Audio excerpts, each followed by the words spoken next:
ብሔራዊ ባንካችን እንምጣና ያው የብሔራዊ ባንክ በየጊዜው በየቀኑ በየእረፍት ቀኑም የሚያወጣቸው መመሪያዎች እና ደንቦች ያው ኢንቨስትመንት ኢኮኖሚ ቢዝነሱን ይነካካል። አሁን ያወራነውን በጠቅላላ እንደዚሁና ብሔራዊ ባንክ በተደጋጋሚ የሚያወጣው የውጪ ምንዛሬ በቂ ነው ብለው የሚያስቡ ባለሙያዎች አሉ። እሱም ደግሞ እያቀረብኩ ነው ብሏል። አሁን እንደውም ጭራሽ ወደ 500 ሚሊዮን የሚጠጋ ዶላር ባለፈው አውጥቶ አቅርበው ነበርና በጣም ይሄማ በቃ ተንበሽብሸናል ብለው የሚያስቡ አሉ። አይ ይሄማ ምንድነው ምንም ማለት አይደለም የሚሉ አሉ። እንደውም በኢትዮጵያ ውስጥ በጣም ግዙፍ ኩባንያዎች የውጪ ምንዛሬ እጥረት በጣም አለን ብለው እንደውም ሰሞኑን ሲናገሩም ሰምተናል። ባንኮች እንኳን አይደለም ለዚህ ሁሉ በቢዝነስና ኢኮኖሚ ለሚሯሯጠው ነጋዴና ግዙፍ ፋብሪካዎች ቀርቶ ለአንድ ግዙፍ ካምፓኒ ወይንም ደግሞ መካከለኛ ካምፓኒ እንኳን ያሉት ባንኮች ተደምረው የውጪ ምንዛሬ ማቅረብ አይችሉም፣ ዛሬም አሁንም ማለት ነው። ስለዚህ ይህ በቂ እንዳልሆነ ያስረዳል የሚሉም አሉና ብሔራዊ ባንክ ስራው ምንድን ነው? እስቲ ከሱ እንነሳ። ሬጉሌት ማድረግ ነው? የውጭ ምንዛሬ ማቅረብ ነው? ገበያውስ ነፃ ነው ከተባለ ነፃ መሆኑን የሚያሳየው ምንድን ነው? ስለዚህ ምን ማለት እንችል ይሆን? እንግዲህ ነፃ ነው የሚለውን ነገር በእንትን ውስጥ እናስቀምጠው፣ በትምህርት ጥቅስ ውስጥ እናስቀምጠው። የትኛውም ሀገር ነፃ ነው ስለተባለ ነፃ ነው የሚል ነገር አይደለም። ግን ብሔራዊ ባንክ ሬጉሌት ለማድረግ ነው ዋናው ስራው። በአዋጅ የተሰጠው ሬጉሌት ማድረግ፣ መቆጣጠር እና የፋይናንስ ስርዓቱን በትክክል እየሄደ እንደሆነ ማረጋገጥ ነው በዋናነት ስራው። የውጭ ምንዛሪውን አሁን አቅርቦት እያደረገ ያለውን ክፍተት ለመሙላት በሚል ነገር ነው። ግን ይሄ ጊዜያዊ የሆነ ነገር ካልሆነ በስተቀር ችግሩን የሚቀርፍ ነገር አይደለም። አሁን ብሔራዊ ባንክ ነፃ ነው ብሎ ሲል በተሻለ ሁኔታ ሊገልጸው የሚችለው ሃይሊ ማኔጅድ ፍሎት የሆነ ነው። የማኔጅ ፍሎት የምንለው ነገር ነው። በጣም ማኔጅድ እያደረገው ነው ያለው፣ እየተቆጣጠረው ነው ያለው። ይሄ ክፍተቱን ለጊዜ እስከ መቼ ድረስ በዚህ አይነት ሁኔታ ሊዘልቅ እንደሚችል አላቅም። ምክንያቱም አሁን የበቀደሙን ዳታ ብንወስድ 500 ሚሊዮን ዶላር ነው ያቀረበው። ፍላጎት የነበረው ግን በዛንች ቀን በነበረችው ጨረታ ወደ 592 ሚሊዮን ዶላር ነው የነበረው። 92 ሚሊዮን ዶላር ክፍተት አለ አሁን። ይሄ እንግዲህ ብሔራዊ ባንክ የውጭ ምንዛሪ ማቅረብ ከጀመረበት ጊዜ ጀምሮ ትልቁ ሊባል የሚችል ክፍተት ነው። ከ15% በላይ ነው፣ ኦልሞስት ወደ 20 የሚጠጋ ልዩነት ነው የመጣው። ይሄ ትልቅ ክፍተት ነው። ይሄንን እንግዲህ መረዳት ያስፈልጋል። አሁንም ድረስ የውጭ ምንዛሪ አቅርቦቱ ከፍተኛ የሆነ ክፍተት እንዳለው ነው። ብሔራዊ ባንክ ማድረግ ያለበት የውጭ ምንዛሪውን ይሄንን ማቅረብ ብቻ ሳይሆን ማቅረቡን ባንኮች ጋር እንዲመነዘሩ ቢያደርግ ጥሩ ነው። ባንኮች እየተወዳደሩ እሱ ሬጉሌት ማድረጉ ላይ ብቻ ቢቆጣጠር፣ ምክንያቱም በአዋጅ የተሰጠው ስልጣን የውጭ ምንዛሪ ማቅረብ ስላልሆነ ብዬ ነው፣ ቢያደርግ ጥሩ ነው። ግን ባንኮች የወሰዱትን የውጭ ምንዛሪ ወዴት እየሄደ እንደሆነ ፎሎ ማድረግ ያስፈልጋል። ማለት ለፋብሪካዎች እየሄደ ነው ወይንስ ቅንጦት ዕቃ እየተገዛበት? ይሄ የውጭ ምንዛሪ በትክክል የት እየሄደ ነው ያለው የሚለውን ነገር ማወቅ ያስፈልጋል። አንደኛው ነገር ይሄን መረዳት ያስፈልጋል። የብሔራዊ ባንክ ስራ ይሄ ቢሆን ጥሩ ነው። የውጭ ምንዛሪዎች ባንኮች እየወሰዱ ያሉትን ነገር ምን ላይ እያወሩ ነው? ኢኮኖሚውን ይሄ ሊያበረታታ የሚችል ላይ ምናምን ላይ ነው ወይስ እዚህ ሀገር ውስጥ ማምረት የምንችላቸው ነገሮችን ጭምር ከውጭ እያስመጣን ነው ያለነው? እዛ ምን ላይ ነው እየዋለ ያለው የሚለውን ነገር መከታተሉ አንዱ ትልቁ ነገር ነው። ስለዚህ የፋይናንስ ስርዓቱ የውጭ ምንዛሪ ማቅረቡ አሁን ያለውን ጊዜያዊ የሆነ ነገሮችን ካልሆነ በስተቀር በዘላቂነት ሊፈታው የሚችለው ነገር አይደለም። በዘላቂነት ትርጉም ባለው መልኩ ሊፈታው የሚችለው በዋናነት የእንትኑን ቁጥጥሩን ሬጉሌት እያደረገ በህጋዊ መንገድ ወደ ሀገር ውስጥ የሚገባ የውጭ ምንዛሪ እንዲበረታቱ ማድረግ ነው። ሰፕላይ እና ዲማንድ እስከ ተቀራረቡ ድረስ ከባድ ልዩነት ሊመጣ አይችልም። አስመጪዎችም ማንም ሰው የውጭ ምንዛሪ ግብይትን በተመለከተ የሚወጡት ህጎች ዲግሪዎቹ አንሰርቴኒቲያቸው በጣም ሃይ ነው። በየቀኑ የሚወጡት ህጎች ራሳቸው የውጭ ምንዛሪ እንድታሸሽ ወደኋላ ሆልዶ እንድታደርግ የሚያደርግ ነገሮች ናቸው።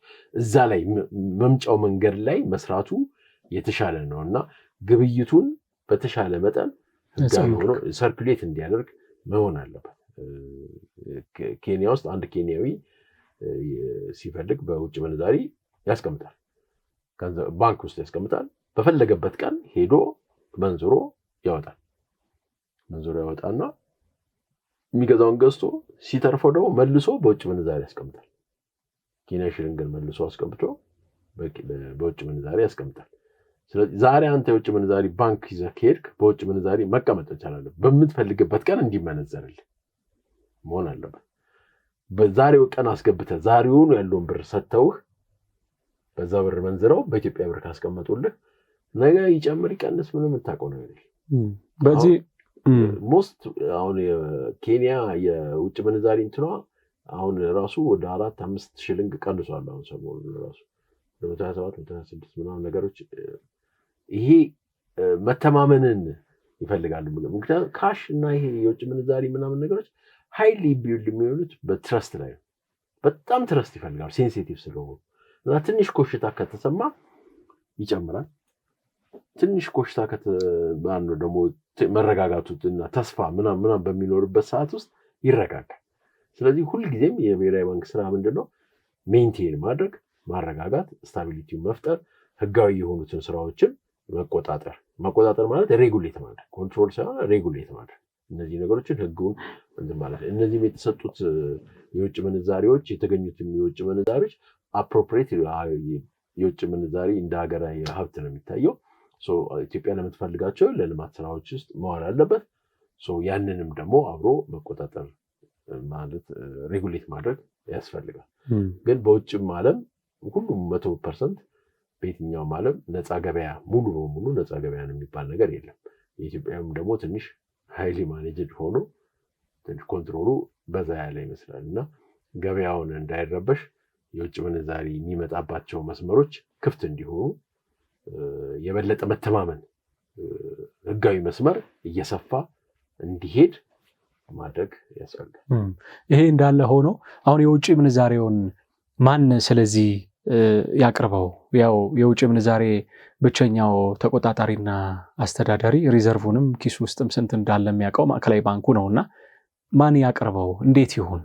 ብሔራዊ ባንኩ ንግድ ባንኮች ናቸው መግዛት መሸጥ ያለባቸው እና መንዛሪዎች አሉ አይደል? አሁን 5 ነው 6 ፎሬክስ ኦፊሶች አሉ። እነሱም ደግሞ መብዛት አለባቸው። እሱ መውጣት አለበት ነው ብሔራዊ ባንኩ። ከዚህ የብሔራዊ ባንክ ስራ ሬጉሌት ነው። ሬጉሌትም አድርገህ ዶላር ሸጠህ አይሆንም። አሁን ባለፈው አንድ ዜና ሰምተን ነበር አለ ብሔራዊ ባንክ ከሰረ። ብሔራዊ ባንክ ንግድ አይደለም ስራው፣ የንግድ ባንክ አይደለም።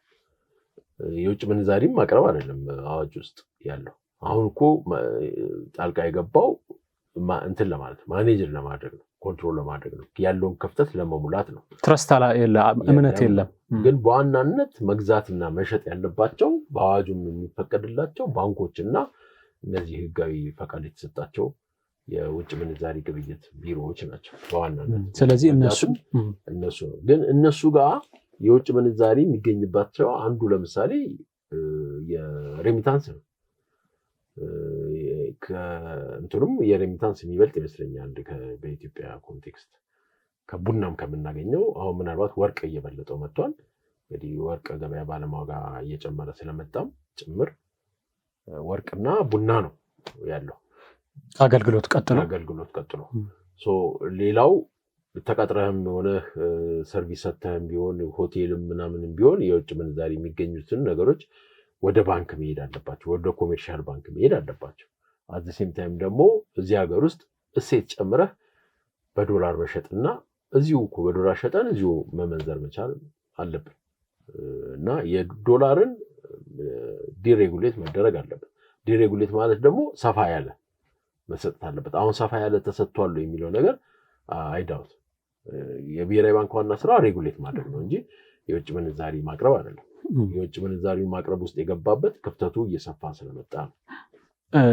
ከዚሁ ጋር እንዲመለስ የምፈልገው ምንድን ነው አንዳንድ ካምፓኒዎች ከውጪ ምንዛሬ ጋር የዕለት ተዕለት እንቅስቃሴያቸው በአገልግሎትም በምርትም የተገናኘ ነው ከውጪ ምንዛሬ ጋር ማለት ነው። የሀገሩ መገበያያ ገንዘብ ብር ነው። ብሪቱ ደግሞ አንድ ጊዜ ዝቅ ትላለች፣ አንድ ጊዜ ከፍ ይላል። የውጭ ምንዛሬውም እንደው ትንሽ አሁንም ደህና ነው ሲባል አሁን ደግሞ እንዲህ ያለ ነገር አለና ከዚህ ጋር በተገናኘ የውጭ ምንዛሬ ሎስ የሚያጋጥማቸው ካምፓኒዎች አሉ። የውጭ ምንዛሬ ሎስ የሚያጋጥማቸው የካምፓኒዎቹ አፈጻጸም ሳይሆን ወይም ደግሞ ካምፓኒዎቹ በሚመሩበት መንገድ ችግርና በፐርፎርማንስ ማጣት ሳይሆን በፖሊሲ ችግር ምክንያት የውጭ ምንዛሬ ሎስ የሚያጋጥማቸው ካምፓኒዎች እንዳሉ ሰምተናል። ያው ሲቀያየር ማለት ነው ነፃ ቢሆንም። ከዚህ ጋር በተገናኘ ምን አይነት ችግርና ፈተና ሊያመጣበት ይችላል እነዚህ ግዙፍ ካምፓኒዎች ላይ? አዎ እንግዲህ ያለ ሪስክ ቢዝነስ የለም። ሪስክ ስትወስድ ግን ማኔጅድ የሆነ ልታደርገው የምትችለው ሪስክ መሆን አለበት።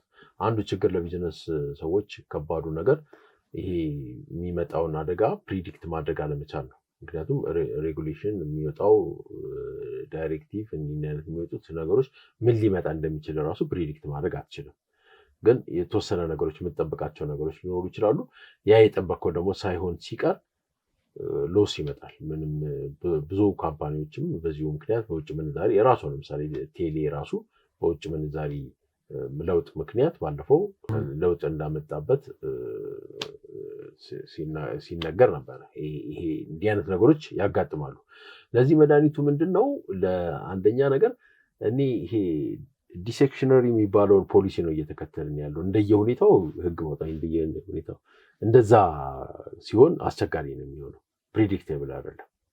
ከዛ ይልቅ ሬጉሌሽን እና እንትኑ ተጠብቆ ቢያንስ ለ2 ዓመት ለ3 ዓመት ለ5 ዓመት ሊሰራ የሚችል ሳይለዋወጥ የሚችል አሁን ቅድም መግቢያችን ላይ እንዳልነው የትራያል ኤንድ ኤረር መሆን የለበትም። ደንብ እንትኑ ሲመጣ አሁን ያለው የጥቅም አለው ዲሴክሽናል ፖሊሲ፣ ግን ሁልጊዜም ሁሉም ነገሮች እንደዛ ሲሆኑ ደግሞ የሚተነበዩ አይሆኑም። ይሄ ደግሞ ለቢዝነስ ሰዎች ደግሞ አንዱ ፊዚቢሊቲ ስተዲ በሚሰሩበት ጊዜ ቢዝነስ ፕላን በሚሰሩበት ጊዜ መርከብ ላይ ጭነህ እያለ ወደዚህ ሲመጣ ሌላ ነገር ነው ሊጠብቅህ የሚችለው።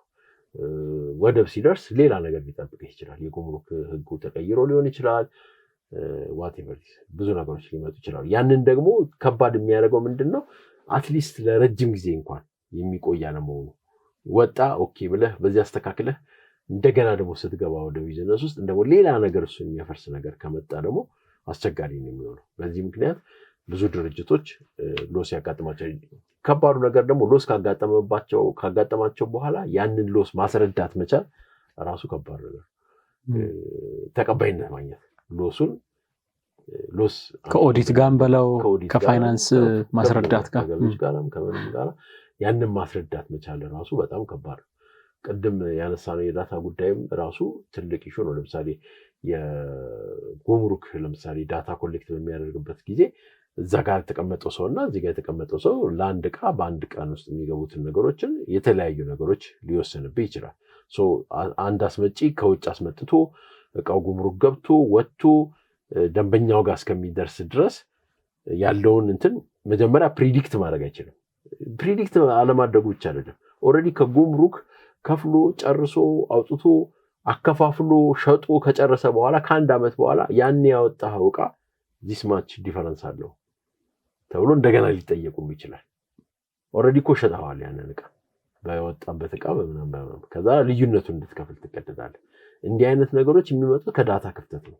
ዳታ ባለመያዝ ነው። ይሄ ቢዝነስ ሰዎችን አፌክት ያደርጋል። አንተ ኦልሬዲ ከፍያለሁ ጉምሩክ ይጣጣ ይጨርሻለሁ ብለህ ኮስት ታወጣለህ። ኮስትን ጋር ፕሮፊትን ታወጣና ኦቨርሄድን ጨምረህ በዚህ ሸጥ ብለህ ከሸጥክ በኋላ ዲስሪጋርድ ከአመት ከ2 ዓመት በኋላ ይደወልልህና በዚህ ቀን በዚህ ሰዓት በዚህ ኤልሲ ከፈትከው በዚህ ጋር የገባው ዕቃ ዲስ ማች ዲፈረንስ አለው እሱን ክፈል ትባላለህ።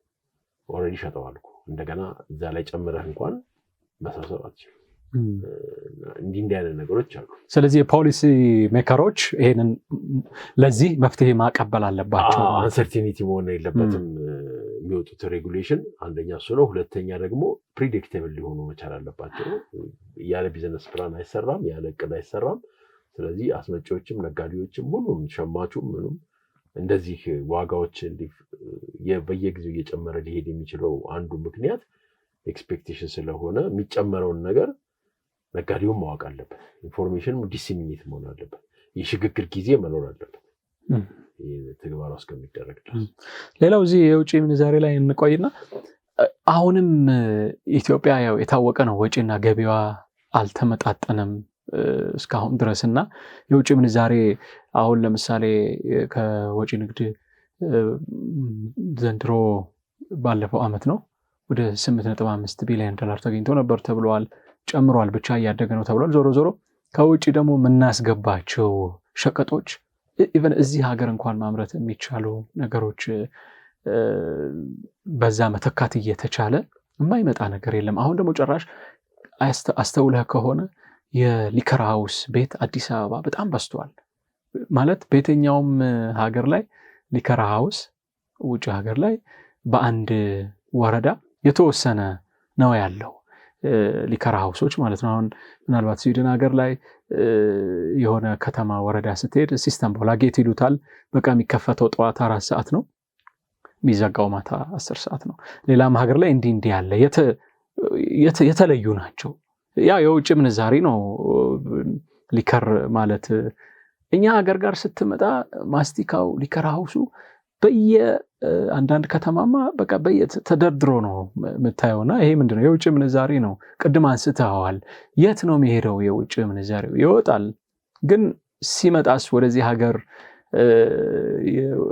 ወደዚህ እቃ ስናስገባ ኢምፖርትና ኤክስፖርት ለማጣጣም ምን ማድረግ ያስፈልግ ይሆን? እንደዚህ ሲባል ደግሞ ያው ኢምፖርተሩንም ላለመረበሽ፣ ነጋዴው ላለመረበሽ እንደው ምን ማድረግ ይሻል ይሆን? የውጭ ምንዛሪ አስተዳደር ላይ ማለት ነው። ከብሔራዊ ባንክ ውጪ እንዴት መጠቀም አለብን? እንደዚህ ተለፍቶ ከመቀነት ተፈቶ የተገኘው የውጭ ምንዛሪ አንዳንዴ እንደዚህ ሲባክን ሲታይ ያው መኪናውም ከቻይና እዚህ የምታየውም ከተማው ላይ ልክ ዳቦ ቤት አታገኝም። መኪና መሸጫ መስቀል ፍላወር ሂድ፣ ወደዚህ ወደ ቡልጋሪያ መስመር ሂድ፣ ትንሽ ፒያሳን ከዚህ ከድልበር አዲስ ገበያ ወረድ ስትል በቃ ወደ ወሎ ሰፈር። አንዳንድ ጊዜ የትኛው የውጭ ምንዛሬው በዚህ ደረጃ ለዚህ ከተማ መቅረብ ለገበሬው ምንድን ነው? መቼም የመሀል ሀገር ኢኮኖሚውንና የዳር ሀገሩን መለየት ስላለብን ነውና ዋናው የብሔራዊ ባንክ ስራ መሆን ያለበት ይሄ ነው። ምክንያቱም የሚገኘውን የውጭ ምንዛሪ የት እንደሄደ መቆጣጠር አለበት። ለውስኪ የሚውል ከሆነ ወይም ለቅንጦት ዕቃ የሚውል ከሆነ አሁንም ጥያቄ ያለው ማለት ነው፣ ዲስትሪቢዩትድ በሚደረግበት ሰዓት ማለት ነው። እንደኔ ግን እንደዚህ አይነት ነገሮች አሁን ትልቁ እኮ የመድኃኒት ራሱ እኮ ከተማችን ውስጥ ያሉት መድኃኒት የሚመጣው ራሱ በህጋዊ መንገድ የሚመጡ ነገሮች ናቸው ወይ የሚለው ነገር ራሱ ጥያቄ ነው። ምናልባት የኮንትሮባንድ ንግዱም እየሰፋ እንዳይሄድ እፈራለሁ። ምክንያቱም የዚህ ኢንፎርማል የሆነው ቢዝነስ እየሰፋ እንዳይሄድ ያስፈራል። እንዲህ አይነት የኮንሱመር እየሰፋ ሲሄድ ኮንሱመር አሁን እዚህ ውስኪ፣ ስጋ ቤት ምናምን እንደምትላቸው ነገሮች የውጭ ምንዛሪ የሚጠይቁት የሚሆን የማይጠይቁት ኮንሱመር በሄደ ቁጥር ኢንቨስትመንት እየቀነሰ ነው ማለት ነው። ሰዎች ኢንቨስት ማድረጋቸውን ትተው እለት ያላቸውን ገንዘብ እለታዊ ነገሮች ላይ ማዋልን መርጠዋል ማለት ነው። ይሄ ኖት ጉድ ሳይን፣ ጥሩ ምልክት አይደለም እንደ ሀገር ማለት ነው። አብዛኛው እንግዲህ አዲስ አበባ ውስጥ ነው ይሄንን የማየው። እንግዲህ የክልል ከተሞች ምን አይነት ላይ እንዳሉ አሁን የቅርብ ጊዜውን አላውቅም፣ ግን ትልልቅ የክልል ከተሞች ላይም እንዲህ አይነት ነገሮች በብዛት ያለው አይመስለኝም። በብዛት አዲስ አበባ ላይ ነው ያለው። ሊከር ቤቶች በየቦታው ላይ እንትን ማለታቸው፣ በዚህም ያህል የቅንጦት መኪናዎች መብዛታቸው በምታይበት ጊዜ ሰዎች ለቋሚ ነገር ላይ ኢንቨስት ከማድረግ ይልቅ ኮንሱም የሚያደርጉት ነገሮች ላይ እያበረቱ ሄደዋል ማለት ነው። ይሄ የሚያሳየን ምልክት በሌላ በኩል ደግሞ ኢንቨስትመንት እየተዳከመ ነው። ፋብሪካ ከመክፈት ይልቅ ይሄኛው የተሻለ እየሆነ ነው። ሰዎች በቀን ውስጥ 10,000 20,000 ብር ያላቸውን ሰዎች ካምፓኒ ያቋቁመው ካምፓኒ መስርተው ወደ ቢዝነስ ውስጥ ከመግባት ይልቅ እና ሌላ የተሻለ ኑሯቸውን ከማድረግ ይልቅ ዛሬውኑ በልተው ጠጥተው ተደስተው ማለፍን የመረጡበት ሁኔታ ነው ያለው ማለት ነው ይሄ የሚያሳየን። ስለዚህ አንዱ ጥናት ዳታም ባይኖርም ጥሩ ምልክት ግን አይደለም። የዚህ ገበያ መኖሩ ባይሰር ገበያ ባይኖር ኖሮ እነዚህን የሚያመጣቸው አይኖርም ነበር። በዚህ ያህል ልክም እየሰፋ አይመጣም ነበር። በዚህ ልክ ይልቅ ሌላ ፋብሪካዎችን ሲከፈቱ ባየን ነበረ። ሌላ ኢምፖርት ሰብስቲሽንን ሊያመጡ የሚችሉ ነገሮችን በተካን ነበረ። ሌላ የውስኪ ፋብሪካ ባየን ነበር። ውስኪ ፋብሪካ እኮ እዚህ ቢከፈት ይሻላል፣ ኤክስፖርት ልታደርገው ትችላለህ፣ በጆይንት ቬንቸር አድርገህ በምናምንም ነገር አድርገህ የተሻለ ይሆን ነበረ። ሌላ መኪና ፋብሪካ ቢከፈት የተሻለ ይሆን ነበረ ከውጭ ከምናስመጣው። ስለዚህ ቅድም ያነሳሁት ነገር የብሔራዊ ባንክ አንዱ ስራ ይሄ እያንዳንዷ ዶላር ምን ላይ ነው የዋለችው፣ ወዴት ነው የቅንጦት ነገር ላይ ነው የሄደችው፣ ስትፈቀድስ በምን አይነት ሁኔታ ነው የፈቀደው? አሁን በቀደም አውጥቷል የጉምሩክ ጋራ ተመሳሳይ መሆን አለበት የሚለው ነገር ማለት ነው። የጉምሩክ ዳታ ራሱ ፕሮብሌም ሪላያቢሊቲው እንዳለ ሆኖ እዛ ላይ ያለው አፕዴትድ አይደለም፣ ኮንሲስተንሲ የለውም፣ የተለያዩ ችግሮች ያሉበት ቢሆንም ዳታው ራሱ አስመጪውም ራሱ በራሱ ተደራድሮ ተቀንሶ የሚያመጣበትን ቦታ የማወቅ እድሉ ራሱ ሰፊ ቢሆንም ዳታውን ትክክለኛ ዳታ የማግኘት እድሉ ዝቅተኛ ቢሆንም ልክ እንደዛ ደግሞ እያንዳንዷ የውጭ ምንዛሪ ለቅንጦት ነው ያዋለችው ወይስ ለፋብሪካ ጥሬ ዕቃ ነው ያዋለችው ወይስ እጅግ ለሚያስፈልጋት ኢትዮጵያ ለሚያስፈልጋት በትክክለኛው ለልማት የሚያስፈልጋት ነገር ላይ ነው ያዋለው አይዘር ለቅንጦት ዕቃ ላይ ነው ያዋለው የሚለውን ነገር መቆጣጠር ነው አንዱ እሱ ነው። ሁለተኛ ደግሞ በህጋዊ መንገድ የማታገኝ ከሆነ የውጭ ምንዛሪ ራሱ ማግኘት ቻሌንጅ ነው። በህጋዊ መንገድ ማግኘት ከባድ ነው። ጥሬ ዕቃ ከምታገኝ ይልቅ አንተ አስመጪ ለማንኛቸውም ነገሮች ቡና ላኪ ከሆንክ የውጭ ምንዛሪ ልታገኝ ትችላለህ። ያንን ለባንኩ ትሸጣለህ፣ መልሰህ ደግሞ ባንኩ ደግሞ ከዛ ላይ ይሰጣል። የፈለግከውን ዕቃ እንድታመጣ ይፈቀድልሃል። እንዲህ አይነት ነገሮች አስቸጋሪ ነገሮች ናቸው። ስለዚህ ይሄ ነው ሬጉሌት ማድረግ ማለት እንጂ የአንድ ዶላር ዋጋ የሚመጣበትን ዶላሩን ከየት አመጣው $100 መያዝ እንደዚህ ነው የሚለው ነገሮች ላይ ጊዜ ከማጥፋትና ወደ ዜጎች ከህጋዊ መስመር በጣም ስታጠብቅባቸው ወደ ትይዩ ገበያ ይሄዳሉ፣ ወደ ህገወጥ መንገድ ይሄዳሉ፣ ወደ ዕቃ ማስገባት ይሄዳሉ፣ ወደ ኮንትሮባንድ ይሄዳሉ። ምክንያቱም ያኛው ቀሉ ከተገኘው ወይ ደግሞ ፋብሪካ ከፍተህ የውጭ ምንዛሬ እንዲተካ የሚችል ነገሮች ጥሬ ዕቃ ለማምጣት የምትቸገር ከሆነ ፋብሪካ ለመክፈት የምትቸገር ከሆነ የተመረተውና ያለቀለትን ምርት አምጥተህ ሻጥ አድርገህ ምናልባት የስቶክ ስቶር ኪራይ ቢኖርብህ ነው ሻጥ አድርገህ ገንዘብን ሰብስበህ ተመልሰህ ሄደህ ትወጣለህ። አጭር ነገሮችን ትመኛለህ። ከኢንቨስትመንት ይልቅ ወደ ኮንሰፕሽን ትሄዳለህ። እሱን ሬጉሌት ማድረግ ያስፈልጋል። በጣም አመሰግናለሁ። ወደዚህ ሁለት ጥያቄዎች ብቻ ናቸው የቀሩኝ፣ ተጨርሻለሁ። የጉምሩክ ኮሚሽን ከስተም ከገቢ ዕቃዎች ጋር በተገናኘ በጣም የተለያየ አይነት ህግ ነው ያለው። አሁን የሆነ ህግ ወጣ ሲባል በሁለት ቀን ውስጥ ተቀይሮ ይገኛልና አንዱ ባለፈበት ደግሞ አንዱ አያልፍም። ያው ሙስናው አለ፣ እጅ መንሻው እንደዚሁ በቃ በጣም አስቸጋሪ እንደሆነ እዛ አካባቢ የሚሰሩ ሰዎች በተደጋጋሚ ይናገራሉ። እና ይሄ ያልተረጋጋ ህግ በተለይ ከስተም አካባቢ ምን አይነት የቢዝነስ ችግር ያመጣል? ለራሱ ወጪና ገቢ ያልተመጣጠነለት ሀገር እንደገና ደግሞ ገቢ ዕቃ ላይ ደግሞ ከስተም ላይ እንደዚህ አይነት በጣም አሳሪ የሆነ ማንን ታውቃለህ፣ እንዴት ይሻላል፣ ቤት በኩል ማለፍ ይሻላል በሚል መንገድና ካልተቻለ ደግሞ በሌላ መንገድ ብዙ አይነት ችግር አለ። ያው መቼም መረጃ ስለሌለን ዳታ የለንምና ኢንቨስቲጌት ለማድረግም ያው 2 ዓመትና 3 ዓመት ይፈጃል። እንግዲህ ግን ያው ያለው ነገር ያ ነውና ምን ማለት ይቻል ይሆን? በተለይ ከስተም አካባቢ ራስ ምታት እንደሆነ ይሰማል አሁን። ለቢዝነስ ሰዎች በጣም ከባድ ራስ ምታት ነው ይሄ። ዋጋ መጨመር ምናምን ብቻ አይደለም አንሰርቴኒቲ መሆኑ ራሱ የሚገመት አለመሆኑ በራሱ ምን ሊመጣ ይችላል የሚለው ነገር ራሱ እርግጠኛ 100% እንኳን ባትሆን አለ አይደል ሊሆን የሚችለው ፕሮባቢሊቲው ሃይ መሆኑን የምታይበት ችግሮችን ያስከትላል። በዋናነት አንደኛ የቢዝነስ እቅድ ይፋለሳል። በቃ ኮምፕሊትሊ አስበህ ይሄን ከመነሻ ድርሻ አምጥቼ እንደዚህ አድርጌ ጉምሩክ ፈጅቶብኝ ምናምን በጀት ይዘህ ምናምን አድርገህ በዚህ ጊዜ ሸጬው ኮሌክት አድርጌው ሪተርን ኦን ኢንቨስትመንት ሪተርን ኦን አሴት ምናምን ነገር ሁሉ አስበህ ካልኩሌት አድርገህ ምናምን አድርገህ ጀመረህ ፕሮሰሱን በቃ ካሰብከው ነገር ውጪ በሙሉ ድራሽን ያጠፋል። ይሄ ቢዝነስ እቅድ መፋለስ የሚለው ነገሮች አንዱ ነው።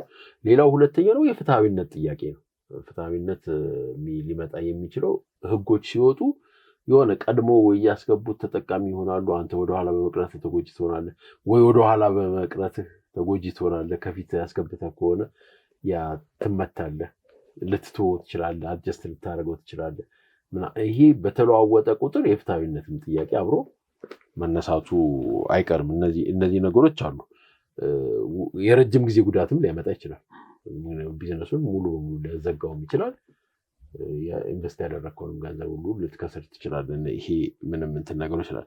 ግን በዋናነት እነዚህ ነገሮችን ሊፈታ የሚችለው ሁለት ነገሮች፣ አንደኛ ትራንስፓረንሲ ያስፈልጋል። ግልጸኝነት በጣም ወሳኝነት አለው። ምክንያቱም ጉምሩክ ምን እንዳሰበ እንዴት እንደሚሰራ ለሁሉም የቢዝነስ ሴክተሮች እንግዲህ አንዱ የዚህ ጉምሩክ ስለሆነ ነው። ለብሔራዊ ባንክም ለባንኮችም የሚወጡት ነገሮች ሁሉ ትራንስፓረንሲ መኖር አለበት። ይሄ ለሁሉም እኩል የሆነ መረጃ ሊኖር ያስፈልጋል። ግልጸኝነት በጣም አስፈላጊ ነው። አንዳንድ ሰዎች ቀድመው መረጃ ያገኙና የሆነ ዕቃ ምናምን ነገር አድርገው ከነሱ ካለፉ በኋላ ለሌላ ሊመታ ይችላል፣ ሌላው ሊጎዳ ይችላል። ወይ ደግሞ መረጃው ባለመድረሱ ለሁሉም ሰዎች መረጃው እኩል መሆን አለበት። ሁለተኛው ደግሞ ይሄ ሊገመት የሚችል መሆን አለበት። የሽግግር ጊዜ ያስፈልጋል። በአንድ ጊዜ ከሰኞ ጀምሮ እንዲህ ሆኗል የሚባል ነገሮች ብዙ ነገርህን የሚያዛቡ። ቢያንስ በዛ እቅድ ውስጥ የነበሩ ቢዝነሶች ኮንቲኒየስሊ ያሰቡት እቅድ እስከሚሳካ ድረስ በዚህን ያህል ጊዜ የሽግግር ጊዜ ተሰጥቶ ከዚህ ጊዜ በኋላ ግን ይሄ ነገር የሚሆነው እንዲህ ነው ተብሎ ቢዝነስ ሰዎችም ምናምን ሁሉም ነገሮች ተዘጋጅተውበት አቅደውት በዛ መሰረት አድጀስት አድርገው ከመመሪያው ጋር ከእንትኑ ጋር አብረው ዌቭ ሊያደርጉ የሚችሉበት ነገሮች ታይም ያስፈልጋል። እቃ መርከብ ላይ ያለ ሳይራገፍ ህግ የሚወጣበት ሀገር ከባድ ነገሮችን ሊያስከትል ይችላል። ከዛ በኋላ እንደገና ሲምታታ ኖ የተጫኑትን አይመለከትም ኖ ከዛ በኋላ ጉምሩክ ራሱ ዲሜሬጅ ራሱ ይቆጥርባል። ክሊር እስከሚደረግ ኖ ይሄኛውን ይመለከታል ያኛውን አይመለከተው ምናምን የሚባለው ነገሮች እስከሚያጡ ድረስ ማለት ነው። ይሄ ነገሮች አንደኛ ህጎቹ ቬግ መሆን የለባቸው። እዛ ለሰራተኞቹ የሚገባው ነገር ሊኖር ይችላል የውስጥ አሰራርን በተመለከተ።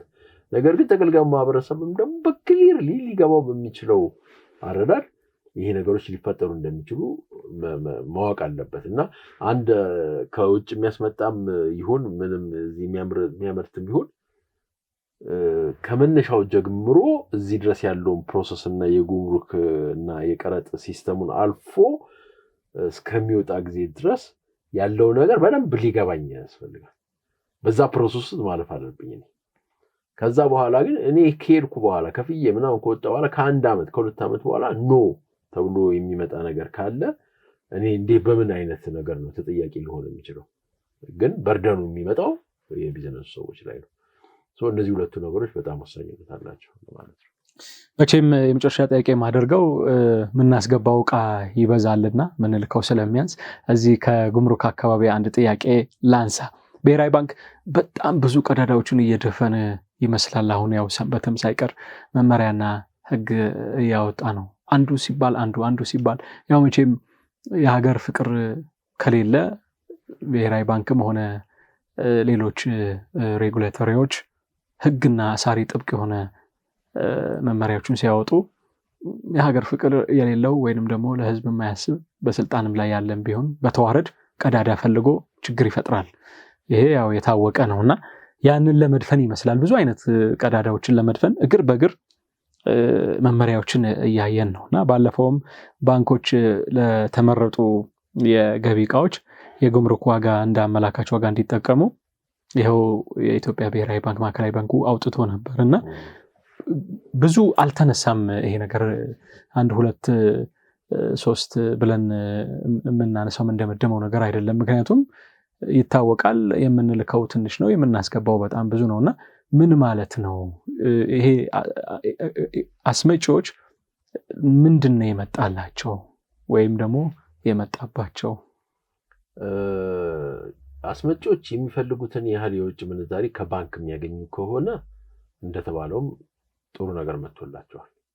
አሁን ችግሩ ምንድነው? የውጭ ምንዛሪ ከባንኮች የምትጠይቀውን ያህል አታገኝም። ስለማታገኝ ዝም ብሎ በሌተር ኦፍ ክሬዲት ወይም ደግሞ ቲቲም ሊሆን ይችላል አሁን እስከ $50,000 ድረስ ስለተፈቀደ ወይም ደግሞ ኤልሲም ሊሆን ይችላል እሱን ትከፍትና ከዛ በትንሿ ብር ትከፍትና ልዩነቱን ከብላክ ማርኬት ትገዛና ትልክና ትከፍልና ታመጣ ነበር። አንደር ኢንቮይስ ማድረግ ለሁለት ነገር ይጠቅም ነበር። አንደኛ ባንኩ ውስጥ የውጭ ምንዛሪ የምትፈልገውን ያህል ስለማታገኝ አቬሌብል በሆነው ብቻ ኤልሲ ለመክፈት ያህል ህጋዊ ለማድረግ ትከፍታለህ። ከዛ ልዩነቱን ከውጭ ትሞላለህ። ይሄ ሁለት ነገሮች ይጠቅማል። አንደኛ እቃ ለማስገባት የምንችልን ያው በቃ ያለው ዶላር ያለው በዛ ልታስገባት ትችላለህ። ሁለተኛው ደግሞ ጉምሩክ ስትሄድ ያ እቃ ሲመጣ ጉምሩክ ቀረጥ የሚቀርጠው የራሱ የሆነ ግምት አለው። ያ ግምት የራሱ ግምት ግን አንዳንድ ጊዜ በጣም የተጋነነ ነው። ስቲል አሁንም ድረስ ለሌላም ለብልሹ አሰራርም የተከፈተ ነው እና እነዛ አስመጪዎች ከውጭ ምንዛሪ ጋር የተጠጋጋ ትንሽ ነገር ያደርጉና ይሄ ጉምሩክ እንትን አላለ ገቢዎች የሚያገኘውን ገንዘብ የታክስ ክፍያውን አንደር ኢንቮይስ በማድረግ ተጠቃሚ ነበሩ በፊት። አሁን ግን ባንክ ውስጥ ትክክለኛውን ታቀርባለህ ግን ባንኩ የምትፈልገውን ያህል የውጭ ምንዛሪ ይሰጣሉ የሚለው ጥያቄ ምልክት ውስጥ እንዳለ ሆኖ ነው። ከሰጠህ ይሄ የጉምሩኩንም ጣጣ ታልፈዋለህ። አሁን ሁለቱ እንዲናበቡ መደረጉ ያለውን ክፍተት የዳታ ችግሮችን ለማጣጣም ለመንግስት ጥሩ እርምጃ በጣም አሪፍ ነገሮች ናቸው። መንግስት አሁን ዳታውን ያጣጥማል ማለት ነው። ግን ችግሩ ምንድነው? የጉምሩክ ያለው ዳታ ሪሊያብል ነው ወይ? ጉምሩክ ያለው ዳታ ወቅታዊ ነው ወይ? በትክክል ያንን አንዳንድ ጊዜ ኦቨር ስለሚደረግ ስጠኝ ዳታ አስመጪዎች እኮ ዳታ ስጡን እስቲ ይሄንን እንዲህ አይነት እቃ ልናመጣ ነውና መነሻውን ምን ባሉ አይሰጡም። እነሱም አያውቁት። የዛን ቀን የገባ ቀን ያለውን ነው የሚያውቁት። ስለዚህ ምን ማለት ነው? ዳታ ቢዛቸው ኮንሲስተንሲ የለውም ማለት ነው። ያው ነው። ሌላው ደግሞ አሁን አንድ ነጋዴ ቻይና ሄዶ አንተ የመደራደር አቅም አለ፣ ብዙ ነገሮች አሉ እና አንዱን እቃ $1 ልትገዛ ትችላለህ። ያኛው ደግሞ በጣም ምርጥ ሆኖ በ50 ሳንቲም በ60 ሳንቲም ሊያሰራው ይችላል። ይሄንን በምንድን ነው ትክክለኛውን ልታቅም የምትችለው? ምንም ዳታ የጉምሩክ ሰርቨር ዳታው የዳታው የሚይዝበት እና የዳታው ኳሊቲ የዳታው ታማኝነት ወሳኝነት አለው። አንዱ እሱ ነው። ሁለተኛ ነው ባንኮች ራሳቸው አሁን ከጉምሩክ ያገኙትን ዳታ ለመጠቀም እንዴት ነው ዳታ የሚለዋወጡት? ለምሳሌ ከጉምሩክ የሚመጣ ይሄን ያህል ነው ዋጋው ተብሎ ከጉምሩክ ከመጣላቸው በኋላ አስመጪው ደግሞ አይ እኔ ያስመጣሁት በዚህ አይደለም ቢባል ይሄ ቢሮክራሲ የሆነ ነገሮችን ይፈጥራል። ሁለቱም መናበብ ስላለባቸው በሁለቱ መካከል መናበብ እስከሚፈጠር ድረስ እንዲህ አይነት ነገሮችን ችግሮችን ሌላው ከዚህ እንግዲህ ከታክስ ጋር ያለውን እንትን ማኔጅ ያደርጋል። ጥሩ ነው። በዚህ ረገድ ያው የባንኮች የሚፈለገውን ያህል የውጭ ምንዛሪ ያቀርባሉ የሚለው ጥያቄ እንዳለ ሆኖ ማለት ነው። እሱ መመለስ ያለበት ነገር ነው። አንዱ ክፍተት ያ ነው። ሌላው ሁለተኛው ደግሞ ኦቨር ኢንቮይስ የሚያደርጉ አሉ፣ ሀብት የሚያሸሹ ማለት ነው። ሀብት ከሚወጣበት አንዱ ምክንያት $1 የገዙትን $10 የገዙት ተብሎ ከባንክ ተወስድና $10 ታወጣና $9 ውጭ ሀገር ሪል ስቴት ትገዛበታለህ ምናምን ብዙ ነገር ይደረጋል። ካፒታል ፍላይት የምንለው ነገር ማለት ነው። ያንን ካፒታል ፍላይት በመቀን እንትን በማለት ረገድ ይሄ ጥሩ ነው የሚሆነው። ኦቨር ኢንቮይስ ስለሚያደርገው ትክክል ስላልሆነ ይሄ እንደ ሀገር ጥሩ ነገር ነው የተፈጠረው። ዳታዎችም ደግሞ ሪሊያብል ይሆናሉ። ሞር ግን ምን ይፈልጋል? አሁንም የጉምሩክ ዳታ መዘመን አለበት። የጉምሩክ ዳታ ቤዝ መሻሻል አለበት። ዳታዎች ደግሞ ለባንኮች በሚልክበት ጊዜ ዩኒፎርሚቲ መኖር አለበት እና ደግሞ ኦልሞስት አኪዩሬት መሆን አለበት። በዓለም አቀፍ ገበያን በደንብ ያገናዘበ እና ዳታ የሚጠቀምበትን ቦታ በደንብ በትክክል ያገናዘበ መሆን አለበት። የሚከፈተው ኤልሲ እና እዚህ በዚህ ሰዓት ከዚህ በፊት ከስተም ቫሪያንስ አካውንት ምናምን ተብሎ የሆነ የሌላ አካውንት እየተፈጠረ ነበረ። ገቢዎችና ጉምሩክ ታክስ የሚተሳሰቡት ወይም ደግሞ አስመጪዎች ያንን ታክስ የሚከፍሉት በዛ ጉምሩክ በወሰነ ውሳኔ ሲሆን የባንክ ስቴትመንቱ ሌላ ነው፣ አይወራረድላቸውም ይሰሩ። አሁን ግን የባንክ ስቴትመንት ስላላቸው የከፈሉበት ስለሚኖር ይወራረሳል። ሌላው አሁን ካፒታላቸው ላይ ደግሞ ችግር ያመጣል። ምክንያቱም እንደምንሰማው ከሆነ ባንኮች 200% ነው እየጠየቁ ያሉት። የውጭ ምንዛሬ ግብይታችን ባይዘወይ ስፖት የሚባለው ነው። ዛሬ $1 ዋጋ 154 ብር ከምናምን ሳንቲም ነው። የሚሸጥበት 157 ምናምን አካባቢ ሊሆን ይችላል፣ ግምት ነው። ከዛ በ157 ምናምን ነገር ትከፍታለህ። ከዛ እቃው የሚመጣው ከ3 ወር በኋላ ሊሆን ይችላል። የ157ቱን እጥፍ 2 ትጠየቃለህ፣ ብሎክድ ታደርጋለህ ካፒታል። ይሄ ፋይናንሻል ኮስት አለው። ያለ ገንዘቡ ብዙ ትሰራበታለህ። በ3 ወር ውስጥ ታገላብጠዋለህ። ግን ባንኩ ይሄንን ይሰራበታል፣ ያገላብጠዋል። ከዛ እዛ ፊክስድ ታስደርግና እቃው ሲመጣ እንደገና ቁጭ ተብሎ ካልኩሌት ይደረጋል። እቃው በመጣበት ቀን $1 ዋጋ 163 ብር ሊሆን ይችላል። በ163 ብር ይመታና ልዩነቱን ትከፍልና ሰርቪስ ቻርጁን ምናምን ኤቭሪቲንግ ሎስ አለው ማለት ነው። አኔ 3 ወር የነጋዴ ገንዘብ ይዘህ ብሎክ አድርገህ 6 ወር ሊፈጅ ይችላል፣ 4 ወር ሊፈጅ ይችላል። እቃው እንደምትጭኖ ምናምን እስከሚመጣ ድረስ ያለው ማለት። ጉምሩክ ሲገባ ደግሞ ሌላ ነው ዋጋው። ስለዚህ ጉምሩክ ሲገባ ዋጋው ጨምሮ ሊሆን ይችላል። እንደገና በዛ ማስተካከል አለባቸው። ይሄ አሁን ስፖት የሚባለው የግብይት አይነት ነው። ሄጅ ከሆነ ግን በዛሬ ቀን ነው 157 ብር ከሆነ 157 ብር ትገዛለህ፣ አለቀ። ሄደህ እቃው በፈለገበት በቀን ቀኝጣ አስቀድመህ ትከፍላለህ፣ አለቀ። የታጠረ ነው፣ በወል የታሰረ ነው ማለት ነው። ስለዚህ ይሄም አንዱ ከባድ ነው። በፊት $3000 የምታመጣውን እቃው ትክክለኛ የሚፈልገው $20000 ሊሆን ይችላል። አንተ 3000 ትከፍት ነበረ።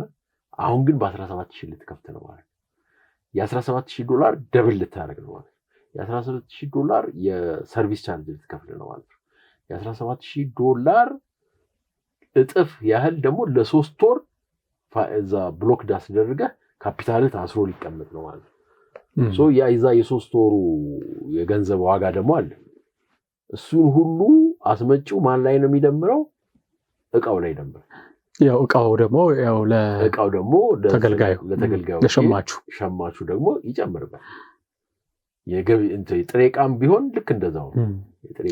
ሲጨምር ጥሬ ዕቃ ላይ ጨመረ ማለት አውትፑቱ ላይም ጨመረ ማለት ነው። ምርቱ ላይም ጨመረ ማለት ነው። ምርቱ ላይ ሲጨምር ደግሞ ያው ሰው ዞረን እንግዲህ ወደ ነጠላ ዲጂት ወርደናል ያልነውን የኢንፍሌሽንን ወደ ላይ ልናመጣው እንችላለን ማለት ነው። ከፈለኝ ኃይሉ በጣም ነው የማመሰግነው። ለአድማጮቻችን፣ ለተመልካቾቻችን ለፖሊሲ መከሮች ያዋጣል ይበጃል ለኢንቨስተሮችም መንገድ ያሳያል ያልከውን ሐሳብ ሳትሰስት ስለሰጠህን በአድማጮቼና በተመልካቾች በጣም አመሰግናለሁ። እግዚአብሔር ይስጥልኝ። በሌላ የሐሳብና ውይይት ጊዜ ደግሞ መልሰን እንደምንገናኝ ተስፋ አደርጋለሁ። እግዚአብሔር ይስጥልኝ። እኔም በጣም አመሰግናለሁ።